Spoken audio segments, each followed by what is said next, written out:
If I can hit forehands like this at 140 pounds soaking wet, you can learn to improve your forehand power as well.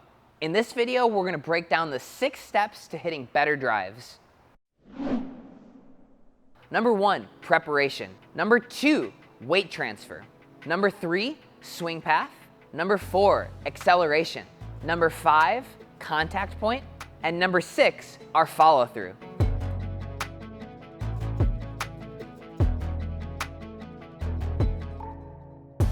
The first key is preparation. If you've watched the channel for a little while, you know that I am a big advocate of the left hand. I think that a lot of our power comes from our coiling, which involves the left hand. So while that ball is coming to us, we want to make sure that the left hand is moving with the paddle.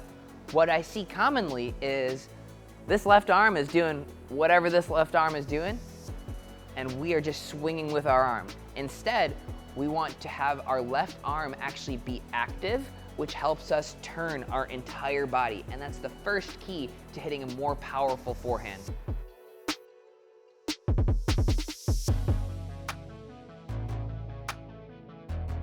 The second step is weight transfer. Like I mentioned, you don't have to be massive like me to hit powerful drives, but it certainly helps. And something else that helps is the Aim 7 app, because it helps me stay injury-free while I'm hitting these massive drives. The Aim 7 Pickleball Trainer connects to your wearable device to build personalized workout and injury prevention plans to elevate your game. Get pickleball-specific warm-up plans to optimize performance and prevent injury. Use our unique cooldown plans to improve flexibility and enhance recovery before your next game. I use the Aim 7 app every single day. Check out the link in the description to get 1 month free. You're gonna love it. A pretty common error that I see is players wait for that ball to come to them, or if they have to move, they move laterally rather than stepping into that shot. Our power comes from the ground up, and so we want to make sure that we're transferring our weight into that shot. What I want to do is make sure that I'm stepping into that shot rather than waiting for the ball to come to me, or even worse, backpedaling. If I do need to backpedal, I'm still going to try and shift my weight back forward.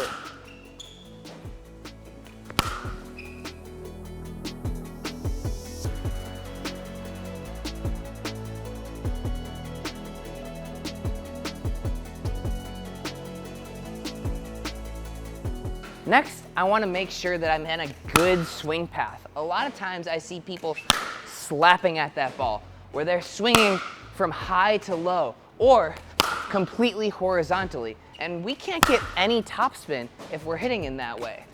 So instead, we want to make sure that we're dropping the paddle just below the level of the ball and swinging upwards at the point of contact. Now, no matter how gritty my Zane Navratil signature paddle is, I can't just swing up to the sky, otherwise the ball is gonna slide right off. I still need to swing through that shot, but I'm gonna prepare the paddle just below the level of the ball.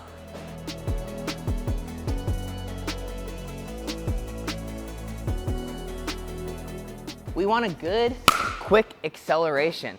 A lot of times I see players have a big, slow, long swing. And it's tough to actually get control and power and good contact on this shot. Instead, we want to have a nice and compact swing and accelerate.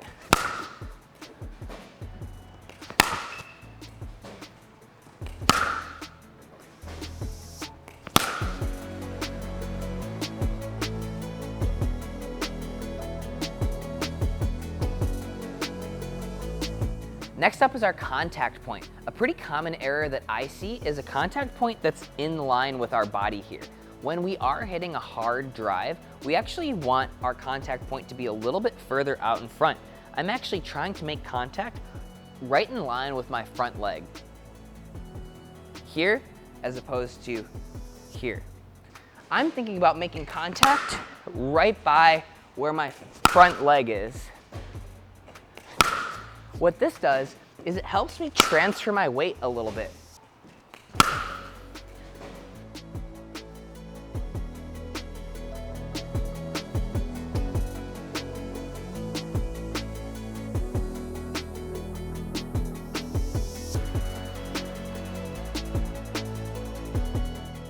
final tip for today is our follow through. A lot of times what I see is players swing across and they don't allow their paddle to go out to its fullest extension.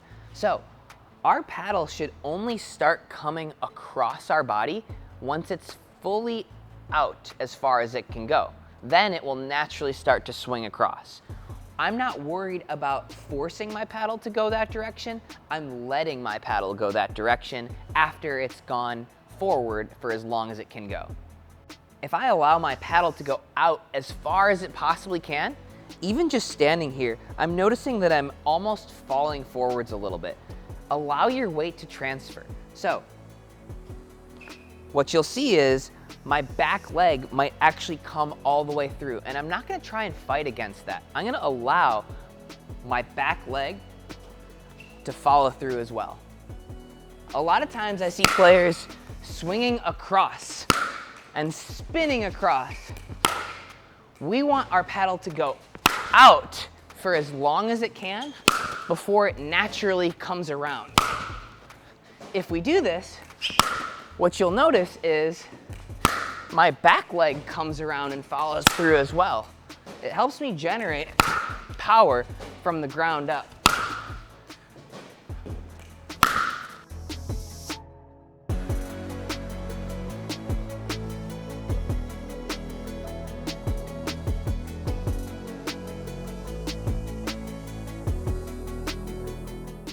So for most of these different drills, I'm gonna have this feeding once every couple seconds at about that 8 mark. My speed is gonna be about 35 miles per hour. I'm gonna give this a little bit top spin.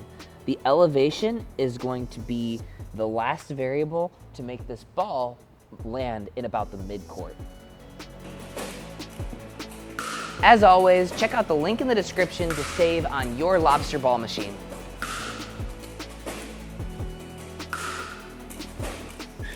The forehand drive is one of the most intricate and technical shots in pickleball. We just went through 6 relatively basic steps, and there are probably hundreds more, to be quite honest. The good news is you don't have to have a forehand drive if you have a killer third shot drop. So if the forehand drive simply isn't for you, check out this video on how to make your third shot drops so much better.